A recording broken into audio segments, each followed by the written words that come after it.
पूरे समाज के लिए काम हो रही है, किसी एक अंजू डबास के लिए नहीं हो रहा, किसी मंच के लिए नहीं हो रहा। एक जाट समाज की रूपरेखा को आगे दिखाने के लिए ये मंच तैयार होते जा रहे हैं।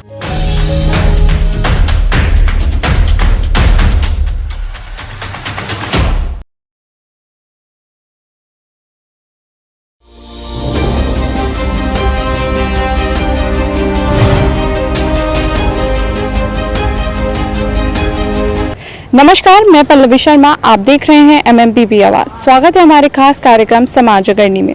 आज हम मौजूद हैं रोहिणी के बेगमपुर इलाके में, जहां पर हमारे साथ एक ऐसी शख्सियत मौजूद है जो अपने समाज को लेकर आगे बढ़ाने की पूर्ण कोशिश करती रहती हैं। आइए तो मिलते हैं अंतर्राष्ट्रीय महिला जाट मंच की राष्ट्रीय अध्यक्ष अंजू डबास जी से और उनसे जानते हैं कि उनकी क्या योजनाएं हैं। सबसे पहले तो मैम बहुत बहुत स्वागत है हमारे चैनल में आपका। नमस्कार मैम, अच्छा लग रहा है आप बात करें हमसे। जी मैम, मैं आपसे जानना चाहूँगी कि आप इतने अंतर्राष्ट्रीय महिला जाट मंच की राष्ट्रीय अध्यक्ष हैं, तो उसका सफ़र आपने कैसे तय किया, आप कहाँ कैसे इस जगह तक पहुँची, उसके बारे में हमारे दर्शकों को बताएं। देखो, ये मंच काफ़ी बड़ा मंच है, इसके नाम से भी पता चल रहा है कि मंच का नाम बड़ा है, तो इसका सफ़र भी बहुत लंबा था। एक इसमें दो लाइनें हम अपने बचपन की बोलना चाह रहे हैं कि बचपन में हम बहुत ही शुरू से एक जुनून था, उसको या शौक़ लगा लो कि भी हमें खुशी थी कि भी हम कुछ ऐसा काम करें जो समाज के हित में भी हो और हमें भी खुशी हो कि हमें कुछ किया। काम करने की आदत थी, मेहनती बहुत थी। उसी के नाम से हमें कई जगह कमेरी नाम से भी बोलते हैं। हंसी मजाक जो परिवार में करते ना, तो अंजू बहुत कमेरी है। तो वो कमेरी का मतलब ये है कि भाई मेहनती के साथ उसका शौक़, उसका जुनून उसके साथ जुड़ा हुआ था। उसके साथ साथ फिर ये मंच में हम जैसे निकले, काफ़ी मंचों से हम जुड़े हुए थे, बहुत जुड़े हम उन मंचों के साथ। जहाँ भी हमें किसी ने बुलाया, हमने कभी आनाकानी नहीं किया, उनका बुलावा स्वीकार किया और कहीं से भी टाइम निकाल के वहाँ तक हम गए। हम जब ये पलसानिया भाई साहब मंच चला रहे कलवानिया, एक बहुत ही बड़ा मंच है, बहुत, ये तो उनके बाद ही चला, वहाँ तक हम गए। उन्होंने बहुत हमें सहयोग दिया, उनके मंच को हमने देखा, उनकी रूपरेखा, उनका सिस्टम, काफ़ी वहाँ से कुछ जाते तो सीख कर आते। फिर और भी कई मंच ऐसे हमारे, तो जाट समाज है, जाट सभा है और ये कमेटियाँ पंचायतें जो जाटों में बोलते हैं ग्रुप बना के, तो उन सारे में हम बहुत अच्छे तरीके से जाते थे बुलाते। तो हम कभी ये नहीं सोचते कि जाए या ना जाए, हमें तो बल्कि ये रहता था कि हमें कोई बुलाए। तो इनमें इतना मेल जोल बढ़ गया हमारा कि हम सब के उसमें आ गए कॉन्टेक्ट में। तो हमारे मन में भी आया कि भी ये ऐसा करे तो देखते हैं, हमारे में भी ऐसी जुनून है या भी एक हौसला है कि भाई ये काम हम कर सकते हैं। तो हमने अपनी सहेलियों के साथ मिल बांट के, अब उनको सहेली नहीं बोलते, अब तो बहन बोलते हैं, क्योंकि हमारे मंच में एक रूल है, हमने खुद ही बनाया एक सिस्टम कि हम जितने भी बहन है, सहेली है या रिश्ते परिवार से जो मिलती जुलती भी जो महिलाएँ हैं, वो सब बहन के तरीके से बोली जाएंगी। तो उन कई बहनों से हमने अपनी ये सलाह रखी कि बहन एक हम भी महिला जाट मंच बना लेते हैं, क्योंकि आजकल हमारी जो ये फोन की टेक्निक है बहुत आगे निकल रही है, तो उनकी हमें बहुत ज़्यादा हेल्प मिलेगी। घर घर जाकर मीटिंग नहीं करनी पड़ेगी, एक छोटा सा मंच बना लेंगे, उसकी कम्युनिकेशन ये व्हाट्सएप या ग्रुप के माध्यम से होती रहेगी और उसमें धीरे धीरे हम जुड़कर काफ़ी आगे तक निकल जाएंगे। क्योंकि ये तो हमारे पूर्वज या भाई हमारा पूरा देश का था रहा कि हर आदमी के आगे, आदमी के साथ एक महिला का साथ होता है। जहाँ महिला होगी वहाँ बरकत होगी, ये पक्की बात है। और महिला का साथ होना तरक्की का वो है एक मिसाल। जहाँ समाज के साथ महिला जुड़ेगी तो उस देश का, उस समाज का तरक्की होना बिल्कुल पक्का है। तो उसी हिसाब से हमने सोचा कि बहन हम कहीं कहीं हैं, ऐसे तो हम कभी जीवन भर भी इकट्ठी नहीं हो पाएंगे, क्यों ना एक मंच बना ले, उसमें हम सारी जाट समाज की बहनें इकट्ठी होकर पूरे जाट की जो बातें हैं, समाज की जो दिक्कतें हैं या भाई जो हमारा मिलाप है, एकता, वो सारा एकजुट हो जाएगा। तो काफ़ी बहनों ने इतना सहयोग दिया कि आज मैं उनका तहे दिल से धन्यवाद करना चाहती हूँ और पहले उनको प्रणाम और पूरे समाज को भी प्रणाम, जाट को, क्योंकि हम जाट समाज को बहुत मान सम्मान देते हैं। और भगवान से भी हमने प्रेयर की कि भगवान हम बहुत ही गॉड गिफ्टेड है जो आपने हम जाट में परिवार में पैदा करे। तो हमें खुशी है इन चीज़ों की शुरू से। ये तो हम मानते हैं कि हम अपने समाज को बहुत बड़ी वो मानते एक धरोहर। तो यहाँ तक दिक्कतें बहुत आई थी, ये तो मैं कैसे बताऊँ, क्योंकि उसके लिए समय चाहिए। ये जब 2-4 बहन जुड़ती है या परिवार जुड़ता है, उसमें भी कहीं ना कहीं 10 दिन में, महीने में, 2 साल में, 1 साल में दिक्कतें अड़चन आती है। लेकिन वो सब हमने पहले ही समेट कर रखा था। जब हमने मंच के रूपरेखा तैयार की अपनी बहनों से पहले अपने दिमाग में, तो हमने ये सोचा था कि भाई इस मंच का गठन करने की कोशिश करूँगी तो पहले हम 3 बात या और भी कई बात पल्ला गांठ लगा कर संकल्प लूँगी कि भाई इस मंच के लिए ये चीज़ें ये दिमाग में रखना बहुत ज़रूरी है। सबसे पहले तो मेहनत करना, कि बगैर मेहनत के कोई भी चीज़ आगे नहीं बढ़ती। दूसरी बात यह कि बेटे वो पल्लवी जी वो पेशेंस, सब्र, कई बार मनमुटाव हुए, तकरार हुए तो शरीर में पहले से ही माइंड मेकअप होना चाहिए कि हमारे पास इतनी पेशेंस हो कि कितनी भी बड़ी बड़ी दिक्कतें आ जाए, कितनी भी बड़ी बड़ी बातें निकल जाए आपस में। देखो समाज है, समाज में तो तकरार होती है, लेकिन जो उस मंच को चला रहा है तो उसके पास एक या ऐसी क्वालिटी होनी चाहिए कि उस पेशेंस के अनुसार वो उस समाज को ज्यों खाते हुए रखे और उसको और भी ज़्यादा आगे बढ़ाए। दूसरा उसमें सहानुभूति, उसके साथ प्यार मिलाप, सहानुभूति प्यार मिलाप एक ऐसी विचारधारा है कि हर चीज़ को मिला के उसको एकता के रूप में बदल देगी। तो हमने ये 3 चीज़ों का सहारा ले लेकर कहीं भी कोई आती चीज़ बातें या दिक्कतें तो हम तीनों को याद करके हम कहते कि भाई हमने शायद यहाँ पे सेंस नहीं दिखाई, इसलिए ऐसा होया। क्योंकि हमारे जाट मंच की बहनों की कोई कमी नहीं, उसमें एक पॉइंट हमारा ही कम है कि हम पेशेंस नहीं दिखा पाई। कई बार सिस्टम ढंग का नहीं होता तो उसमें हम ये सोचते कि हमने यहाँ इस कार्यक्रम में मेहनत नहीं करी, तो उस मेहनत को हम आगे बढ़ाते। और जहाँ 2-4 बातें होती तो उसमें हम ये सोचते कि भी हमने ये पेशेंस नहीं दिखाई तो बहना न बुरा लगा, ये भी बात की। उसके बाद सहानुभूति भी हम सारी बहना जो हमारे प्यार में जुटी हुई है, हमारे साथ एकजुट है, एक मंच बना रही है, तो उसमें भी हमने ये दिखाया कि भी हम सारी बहना के मिलाप से जुड़े हुए हैं। तो हमारा एक हक है, एक ड्यूटी है कि उन बहना के प्रति हम सहानुभूति प्यार मिलाप हमेशा बनाते रहे। उसमें उनको कभी भी रियलाइज नहीं होना चाहिए कि भी हमारी कोई ऐसी कमी है जिसको हमारी 2-4 बहन दुखी है। तो ये हमेशा ये चीज़ दिमाग में रखी रहती हूँ, कभी भी ये माइंड से स्लिप नहीं होती। हम सोचते हैं तब भी इनको यहाँ लगा के सोचते हैं कि भाई हमारी ये मंच को बढ़ावा देने के लिए ये 3 चीज़ और बहनों का सहयोग और समाज का, और जो आजकल हमारी ये चैनल है, मीडिया है, जैसे आप आए हो तो आपके सहयोग से भी ये मंच की हेल्प हो रही है कि भी आप हमारे से बातें कर रहे हो। और सबसे पहले मैं आपका तहे दिल से धन्यवाद बोलूँगी कि आपने बहुत ही अच्छा सवाल किया, ये हमारे जाट समाज से रिलेटेड, ये हमें अच्छा लगा और बताया।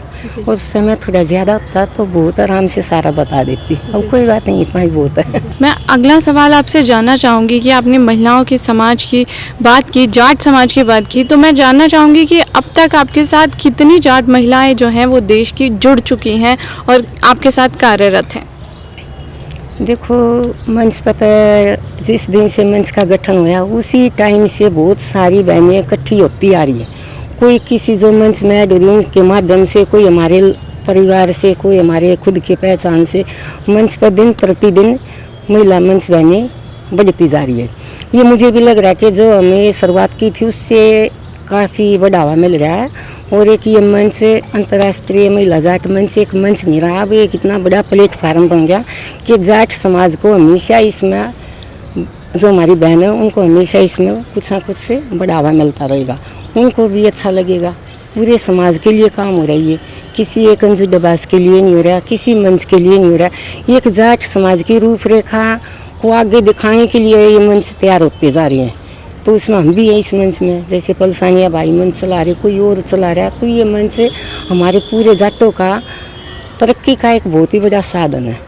तो हमारी बहन आए दिन जुड़ती जा रही, कितनी वो मैं बता नहीं पाऊँगी क्योंकि कई बहन इस मंच में फ़ोन फान यूज नहीं करती, वो वैसे नाम लिखाती है कि बहन इस मंच में हम भी आएंगे। मैं कहा बहन फिर नाम लिखा, फ़ोन नंबर, वो कहते बहन नंबर कम यूज़ करते हैं, वैसे लिख, काफ़ी बहन बहुत है।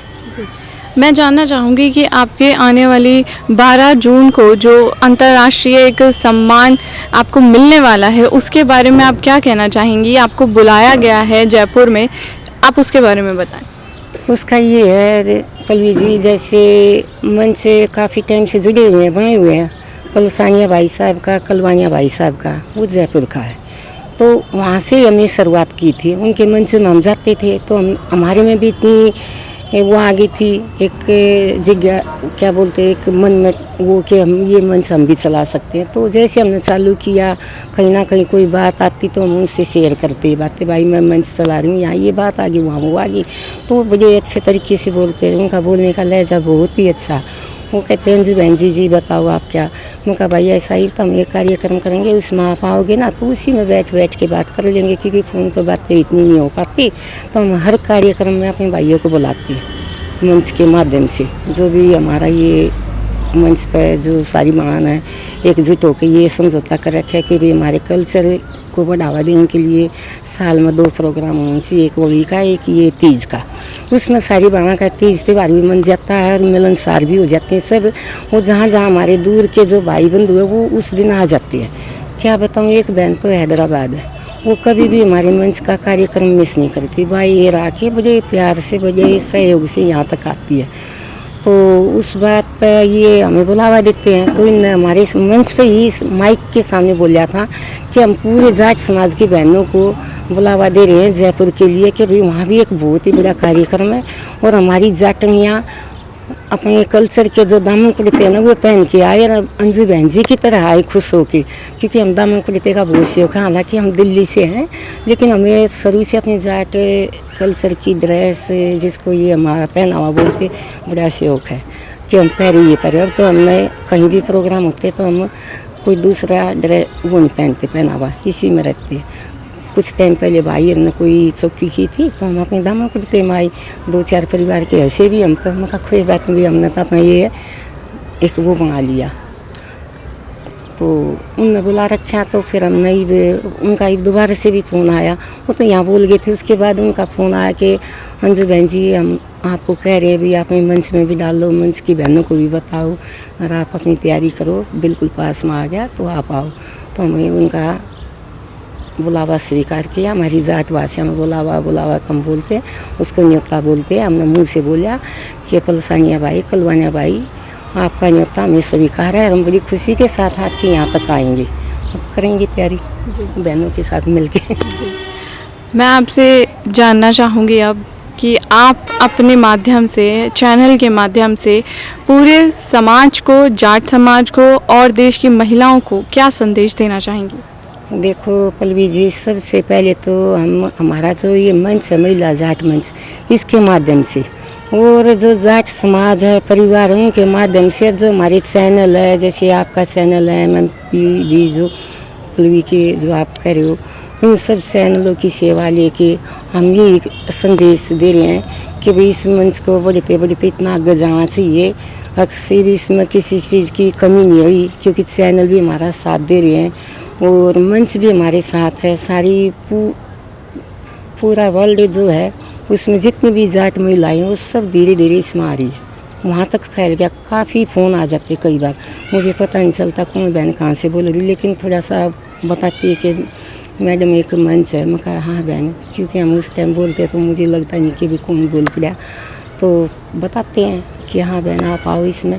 तो ये मंच सारे का फैला हुआ है, तो ये संदेश है कि इस मंच को इतना बढ़ाया जाए सारी बाणा के साथ मिलकर, और मंच के माध्यम से जाट परिवार के साथ एकजुट होकर और हमारे चैनलों की सहायता से मंच इतना आगे जाए कि हमारे जाट समाज में जो परेशानियां हैं, जो कोई हक या अधिकार भी ऐसे रुके हुए हैं जो हमें आजीवन नहीं मिल पा रहे।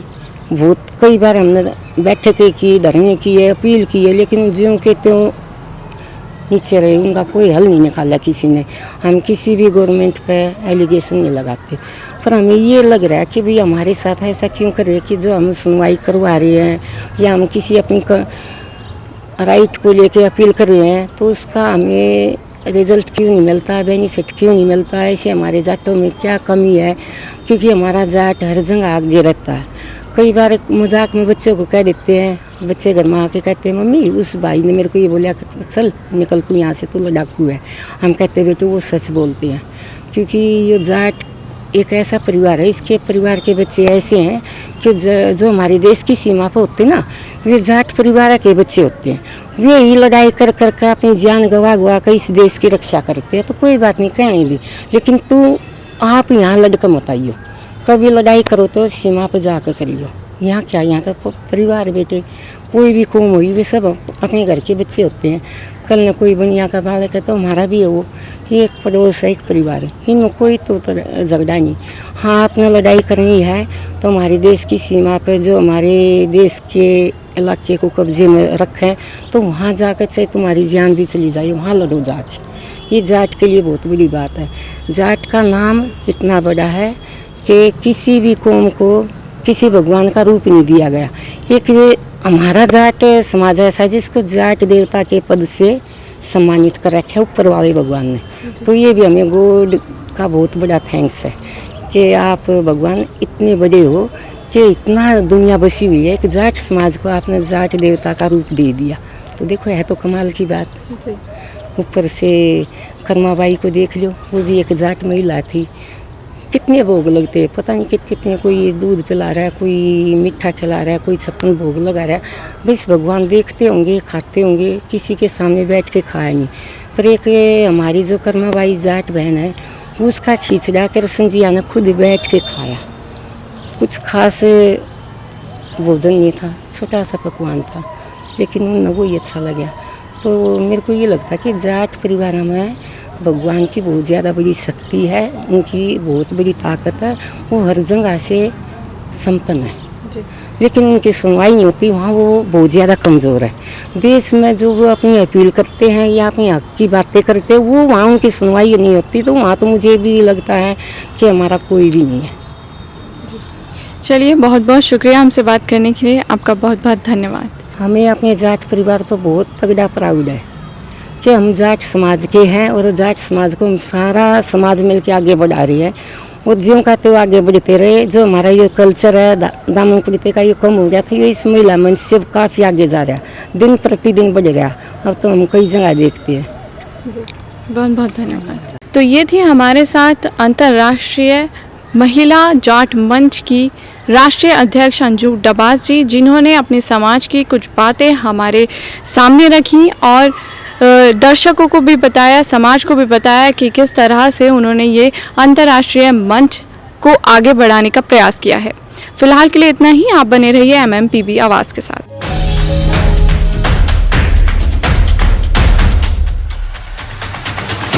इस कार्यक्रम के प्रायोजक हैं Bharat Test House, Eternal Solution, Aaramya jewellers.